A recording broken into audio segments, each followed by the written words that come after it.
Accessibility is a really important topic when it comes to web development, but it can seem like a really big topic that can be a little bit hard to get into when you're just first starting to look into it a little bit. You might not know where to start. It might just seem like there's so much to learn.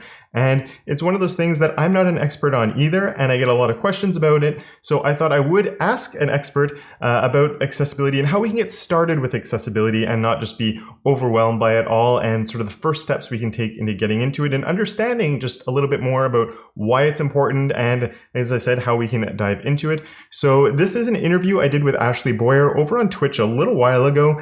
So here's the edited version of that interview where Ashlee helps us break down what accessibility even is, why it matters, the major categories that we can think of when it comes to accessibility, because it's not just, color contrast. There's a lot more to it. So she breaks that all down for us and talks about sort of the way to ease into accessibility instead of just feeling like there's so much to it. We also get into ARIA rules and semantic HTML and a whole bunch of other really good stuff. I really enjoyed this talk with Ashlee. I learned a lot, and I really hope you enjoy it as well. I mean, before we jump into everything else, I did notice that you, for yourself, you're both a software engineer and accessibility specialist. And so breaking that up a little bit, like when you say software engineer, what's your day-to-day look like? So I do web development day to day, and I do front end. I do have experience with full stack. That's what my previous job was. But figuring out and knowing that I wanted to really take an accessibility path for my career, I made sure to switch to front end because it's a lot like what you said. You can really only spend as much time as you get on it. It's not always prioritized, or it's just something you can do as you work along. So I figured I need to stay on the front end, and then I get as much time as possible with it as I can. Moving from there, from just like getting into website development and all of that, how you ended up getting more deeply involved with accessibility. Yeah. So at my first job, I made a friend there, and I can't really remember what exactly was the first accessibility topic that we covered. It probably had something to do with color contrast, and somehow we got on the topic of screen readers because he would get migraines and he would need to use a screen reader to, I don't know if he read or like if he used it while he worked or not, but he really introduced me to a lot of those concepts. And then I started to get more of a big picture idea of what accessibility did, because like I've had hearing loss my whole life. So I've known that I need captions, and I grew up reading captions. Like I would go to my grandma's house and she just always had the TV on mute because otherwise it would be too loud. So she had it on mute and had captions on. So like I had this vague sense of accessibility from my own perspective. But that really helped me at least start to see the big picture with community and things like that. And I think towards the end of my time there, like after about a year, I joined Twitter, and so I joined like the tech community on there and started interacting with people. But I also found a disability community there where I learned a lot about accessibility in general. And I think that this first few months were probably a lot about me learning how to piece the two things together. Yeah, that's how it started. So diving a little bit more into accessibility specifically, it is a really broad, when you hear accessibility, it's a really broad term. So if, when we are talking about just improving, a lot of the time you hear like, oh, we really need to improve our that website's accessibility or that web app's accessibility. But what, if you hear that, like what do you think people usually mean when we're saying like, let's improve or let's work on the accessibility of a website? Yeah, so it can be really broad. And I think you have to break it down a lot because it is a really broad thing. There's so many kinds of strategies that you can take and all of that, which we're going to get into. So I think what it comes down to is giving people access. And that's what it comes down to for the most part. And then you have to think a lot about, okay, so why don't people have access? What things are barriers? There are general like first things that you can do, but when someone asks or says like, we need to make something more accessible, that's so broad. And like, you have to ask more questions. You really do, because there are the basic things that a lot of people do. And then there are things that get really deep and complex, which can be the side effect of design decisions or whatnot. Like there are so many things that tie into accessibility. And I don't want to say this to overwhelm anyone, because it can be overwhelming at first. But once you learn how to break things down in this topic, it gets a lot easier. On the A11Y project, that's one of their introductory resources, I think. It's the 4 categories of disabilities. And the 4 categories, I have it written down because I don't have it memorized to like say in a speech, but it's visual, auditory, motor, and cognitive. And there is some overlap in each one. So visual would be like color blindness or actual blindness, like having vision loss. Visual and cognitive, I think when it comes to things like vestibular issues or people who get nauseous or headaches or anything like that from animations and stuff, I think those kind of overlap a little bit with visual and cognitive, although a lot of those things do tend to stick with the cognitive area. Auditory would be not just hearing, but also auditory processing issues. I would consider it that. That's another one that's like, it's kind of cognitive because that's to do with your brain, but it is like the accessibility for these things is the same, like captions and things like that. And then motor would be people who don't have the same motor skills, like maybe someone who only uses the keyboard because a mouse they can't, or maybe they're missing a hand or something like that. All kinds of things like that. So people will use assistive tools to navigate a website. So when you learn about the people that you're trying to serve, and you learn about the types of barriers they typically face, then you learn more about what specifically you're trying to make accessible. And then you can actually get into how do I do that? So we'll start with visual. That can get into color contrast, having text over the top of images or in images, and font sizes, and semantic HTML. So with all of these things, images, what's really important is making sure there's alternative text. That's going to be most of the time that you have it. There are cases where you have decorative images like logos and stuff like that. There are different approaches that you take with that. But for the most part, you should be adding alternative text to images, and you should try to avoid having text over images. So if you have an image that's like a really pretty mountain range or something, and you want to put an inspirational quote on top of it, but you're doing that with code and not actually putting the text in the image, either way, some of the best approaches for that when it comes to contrast is putting a background behind the text. So kind of how captions usually show up is there's a dark background or like a slightly opaque background just behind the text. That way you can still see through it and see the picture. That gets into contrasting so people can actually read what is being written. And then color contrast is important for folks that have color blindness or low vision in general, really, but people usually talk about color blindness.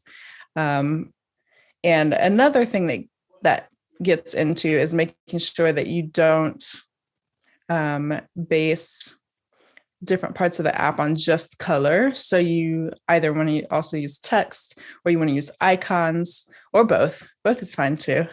But making sure that information isn't just based on color, because if someone can't tell the difference between 2 colors, then they don't know the difference in what they're choosing usually. And then for semantic HTML, that is mainly about screen readers, because they're built and they know how to navigate a page, but it's based on the different semantic HTML elements that you can use. And a lot of these things, they're called landmarks. And that is how people can skip through content on a page. There's also buttons usually, or not buttons, but links at the top of pages that says skip to main content. That can happen sometimes. But if someone just wants to skip through a bunch of links that you have in your page, like maybe they've come back to it and they're like, I want all the resources Ashlee linked in this awesome article, then they could just skip in between each one and not have to listen to the entire Right. article. More with semantic HTML, which I think you have a section about ARIA that we'll talk about, but making sure that you're using semantic HTML, because screen readers are built to work with these things. And if you use the wrong element, like say you use a div instead of a button for something that's clickable that has an action, the screen reader isn't going to know how to present that. And then it's basically like the person they have no idea there's a button on your page. So then they can't actually do whatever thing you want them to do, like whether that's taking them to a certain page on your website, or maybe it's a payment button so that they can pay a bill, something like that, something super duper important. So yeah, we can get more into the screen reader part when we get to ARIA. And then for auditory things, you want to make sure you have closed captions or subtitles on things like videos. And there's a difference between the two. I don't know how many people know this, but closed captions, they're more contextual. So if somebody knocks on a door, it'll say knock on door in like parentheses or something like that. I'm sure people have seen stuff like that, maybe not noticed. But subtitles don't do that as much. They usually are just like a translation or just the spoken things. And then for things like podcasts, especially, transcripts are so great. They just make it possible to even consume content, because oftentimes I feel like podcasts, I don't want to say they're trendy because that makes it sound bad. Like, I love that people are creating podcasts and sharing so much information in a different medium than written format, because reading things, sometimes I just can't focus. So listening to them is easier for me than reading sometimes, as long as I have headphones, as long as the audio is loud enough. These are more tactics that you can take. But sometimes when I try to listen to podcasts, they're just so quiet, or like the audio just sounds bad. And so it's important to like make sure you speak clearly and enunciate, and make sure you test your audio before you record your podcast. Because I can see recording a podcast, you recorded 3 hours or something, maybe, and then you have to go edit it and you're like, oh no, this sounds kind of bad, but I don't want to re-record it. Or like maybe you interviewed somebody and you can't re-record it, so making sure that your setups are correct, because deafness is a spectrum for sure. Like, I rely on speaking and hearing because I don't know ASL, and because my hearing, I've had hearing loss my whole life. It's just going to get worse as I get older, but I've had some. So I can still hear some things. Like with headphones, I can hear what's going on my computer. Like if I just had my speaker open, I would not be able to hear you at all. I would not be able to understand you. I would hear sounds, but that would be it. Yeah. And it's not just deafness that's a spectrum. Like, all of these things are a spectrum, and people with the same disabilities have different accessibility needs. Like, it's always changing, and sometimes things are unpredictable. So you have to make sure that you test things with a varying range of those needs, so that you can fit as many people as possible. But moving on from auditory, there's motor, and that gets into keyboard navigation, hidden content sometimes. So like if you need to click a button to expose some big long text, you have to be mindful that someone has to click that or activate a button, whatever, in the sense of keyboard navigation. So you have to think about, how much work am I requiring people to do to see my content? Because disabled people, we have less energy to spend on various things like clicking a button to expose some stuff. There's something called the spoon theory, which I encourage people to look up, because it's a very common thing we use to describe our energy levels. Like, I'm out of spoons means that I'm out of energy to do like non-necessary things. And sometimes it's even to do necessary things. So being mindful and being kind about people's energy, that can come in all of these forms, but motor could be the one that's like most obvious, most tangible kind of example.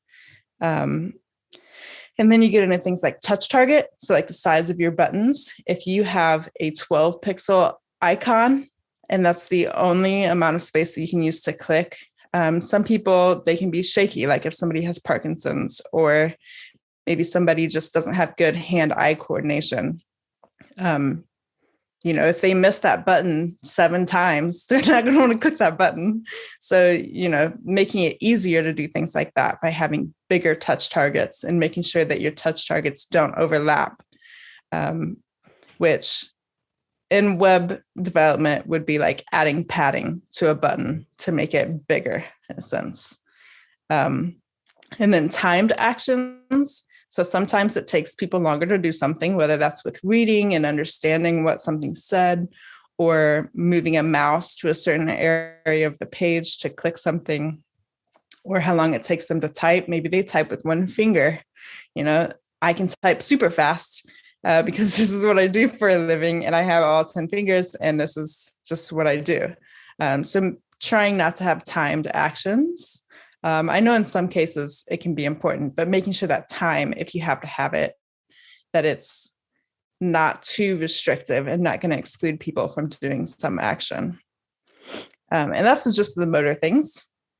And then the last category, cognitive, comes down to stuff like text density. And my favorite example for this that I use every time I have this discussion is Amazon. Like, that site is dense. It is so dense. There's so much text everywhere, and buttons and links and like lines that come from the outline of something or the border. And it can be really hard to break something like that up because we use lines and alignment and different styles on things like links so that people know typically what something is. And if it just has a bunch of stuff, like when you first see it, it's just like, there are things on this page. That's how I feel a lot of the time. Yeah. And something that comes to mind, when I go to Amazon, I go to the same pages every time. So like if somebody has gotten used to like their strategy for navigating your very dense and confusing page is to always go to the same place. If you move that place, they're going to get mad, for one. But also, they're not going to discover any new things that you add, really, because they're not exploring your site. It's not easy to recognize that there's something new because it all looks the same all the time, just a bunch of stuff. Mm-hmm. So I got into links and buttons a little bit. Like typically links are text with an underline, and that's a super recognizable pattern that's just gone on for forever. And then buttons usually have some kind of outline so that they look different than a link. They're usually in a box, or they're like in a clear box with an outline, something that makes it look like a rectangle. And I do know that sometimes you have to mix those a little bit, and it really just depends on, is it an action or am I navigating, is usually what I try to think about. But sometimes a link has to be an action because maybe you're linking directly to an API endpoint or something like that. But yeah, so there are places where you can, where it makes sense to do one like the other, but typically they look different, and there's a reason for that. And then the last thing would be auto playing videos and audio or having animations. So there's 2 main things I think about with this, and it is someone can get easily overwhelmed by these things. So if you go to a site and it just starts blasting this loud music, like some people might just be put off by that for a minute, but other people, it might be just super overwhelming and like they can't focus on what's happening, and they get too confused and they just close and they just leave. So that's what can happen with video and audio. And you want to make sure that stuff doesn't play automatically, or at least having controls so that people can turn that stuff off, because that can be irritating. Like you're just scrolling through a page and it's just got this super long video that's playing, or maybe you've already seen it 100 times before because you've been to the site before. Being able to turn that stuff off. And then animations, I did briefly say something about this. So it doesn't affect me all the time. It really depends on the day, if I already have a migraine coming on. But animations can be really harmful for people. They can cause seizures, or they can make people nauseous and have headaches. So having that stuff off by default, there are CSS properties. It's prefers reduced motion is a really good one. And actually, Tatiana Mack, she just put out an article yesterday about that. I like the framing of consent for it.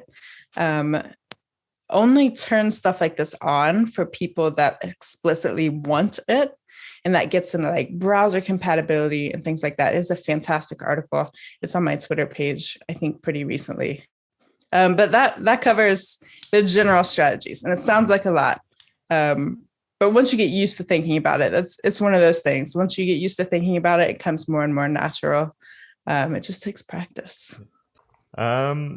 So, I mean, talking about roles and people making up roles, that sort of is moving toward the world of ARIA. And so I think it's something that a lot of people, I think semantic HTML people can sort of wrap their mind around. It's an easy entry point for the most part. There's still some, you're trying to describe the English language a little bit with terms like that. So, you hear enough debates about asides and all of that. But I think when you get into the world of ARIA, that's where a lot of people's knowledge drops off. So just as like in general, what is ARIA? Okay, so it stands for Accessible Rich Internet Applications. And it's basically a set of rules, states, or properties that you can apply to like non-native or non-semantic HTML elements to make them work a bit more like semantic elements. Because there are times where I have needed to use a div to make something clickable, and I didn't want it to be a button because it wasn't actually a button. It was a container that had an image and a title and some subtext underneath it. And I actually needed it to work like a radio button list. And there were different ARIA properties. I don't know if it's ARIA or ARIA, so it's okay if we say different things. I don't know which way is right. So you do have to apply those kind of things to make it work more like semantic HTML would work. And that's the gist of it. It's properties that you can apply to things to make them work like semantic HTML. I think that's really the gist of it.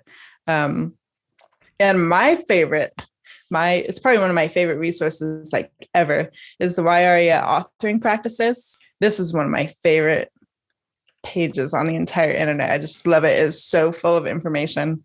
One of the first things it says, like the first section it gets into, is no ARIA is better than bad ARIA. So right, yeah. If you're going to use a div and it needs to be clickable like a button, or it needs to be a radio group, if you aren't sure that what you're doing, if you're not actually testing what ARIA properties are putting on something, if you're not using documentation like this for reference, you're better off putting no ARIA at all. And it's not always necessary to add it to things either, which is why testing is so important. In general, you shouldn't make assumptions about things you don't have a lot of knowledge on. In general, this isn't just about accessibility. So testing is just so important so that you can confirm your assumptions while you're learning something new. But if you put bad ARIA on something, you could really, really give the wrong information when it comes to something like a screen reader. And it could be the complete opposite of the thing that you're actually trying to convey. And that can be bad for you and, your views on a page or something. If someone recognizes that your website is bad and they're going to tell everybody else your website is bad because they can't actually use it, then that's bad for you. But if you convey an action as one thing and it does something totally different, you could really make users mad, or you can completely mess up something for them, like their account, or maybe you accidentally charge them $100. You could really, really mess it up. So no ARIA is better than bad ARIA. I have a cross stitch of that. Nice. But yeah, there are a lot, but it's just like CSS, there's a ton of properties there. And if you've been doing this for 5 years, think about where you were 5 years ago. How much CSS did you actually know? Did you know a lot? Probably not, because there's so much. But as the years go on, you do learn more. And accessibility is the exact same way. You don't have to do it perfectly. I think there's a lot of pressure in this community to do things perfectly and do it fast and be really good at it and be super duper immediately successful. And that's so hard. And it's too much pressure. So I don't want people to think that accessibility needs to be perfect. Like it's all a learning experience, and that's fine. And what's important is to make sure you're transparent about it and that you are willing to learn. Like if somebody tells you something is incorrect, they're not telling you that you're a terrible person. They're not saying that you hate disabled people or anything like that. They're just saying, hey, this is incorrect and you need to fix it. Or, because not everybody knows the technical details to fix something. But yeah, you don't have to be perfect. Like it's just practice. And you just have to start somewhere. And you sort of answered it a little bit already, but do you have any tips or strategies for people early on and or that are just getting into accessibility on sort of strategies or tips they could use to start implementing and learning it? Yeah. So some good resources. There is the A11Y project. Mm-hmm. That's a really good one, mainly because it's a nice hub of resources, of all kinds of resources. I think they list videos and books and articles and all kinds of different content. I've learned a lot from there. And that's mainly like, it's a resource of resources, which is really great because you just have to do a lot of studying at first.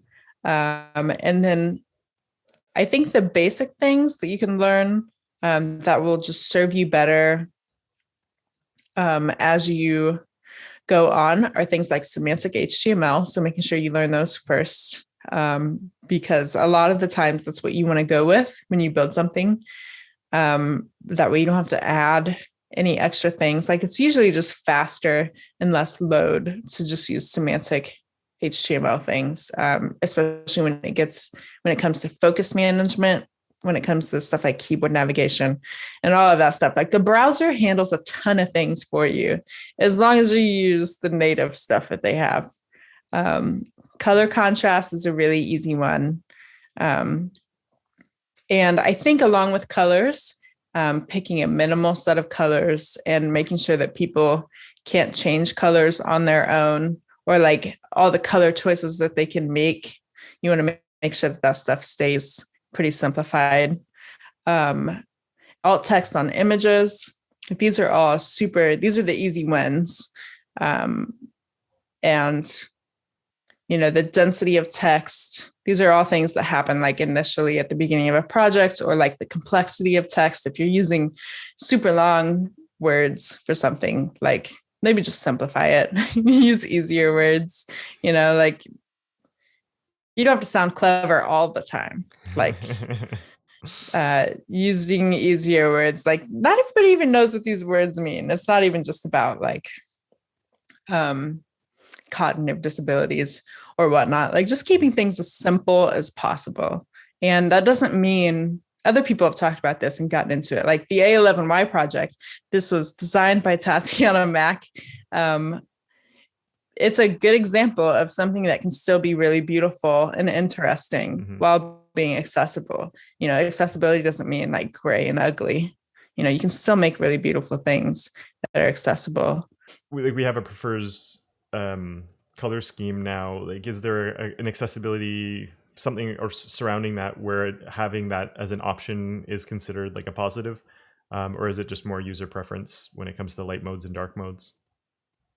Dark mode is definitely an accessibility consideration. I typically use dark mode for a lot of things because I have light sensitivity a little bit, like when it comes to migraines and stuff like that. So I get migraines so often that like I can't just lay down every time that I have one. Sometimes I have to work through it, or sometimes I have to pay my bills. Like everything is online. So sometimes I don't have any option but to use the computer, and having dark mode is really helpful in those times where like my head is hurting, or like I have a migraine, like it feels one is coming on, something like that. But yeah, dark mode can definitely help with that. Where just super white backgrounds just kind of hurt sometimes, like people who have light sensitivity.